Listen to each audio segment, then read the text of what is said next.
తిరుగుతుంటే ఒక Irish lady అతన్ని అవహేళన చేస్తుంది. See that the gentlemen of the India, అంటే ఇండియాలో జెంటిల్మెన్లు ఇలా ఉంటారు, ఈ వేషధారంలో ఉంటారు అని చెప్పేసి ఈ వేషధారణని అవమానిస్తుంటది.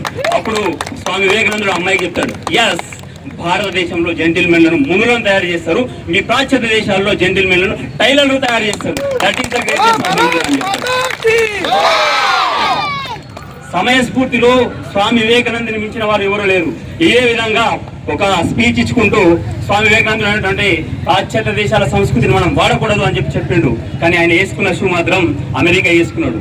ఇట్లా వేసుకున్న తర్వాత అక్కడ ఉన్న ఒక లేడీ అడిగింది, సార్ మీరు బాగానే చెప్పారు, మీరేమో పాశ్చాత్య దేశాల గురించి ఏ వస్తువు వాడొద్దు అంటారు, మీరు వేసుకున్న షూ మాత్రం అమెరికా వాడుతున్నారు, మరేందుకు వేసుకుంటున్నాడు. అప్పుడు స్వామికి ఏం మాట్లాడని అర్థం కాలేదు. అప్పుడు సమయస్ఫూర్తిగా చెప్పిండు, ఎస్, పరదేశ వస్తువులు నా కాళ్ళ కింద, నా భారతదేశం కాళ్ళ కింద ఉండాలని.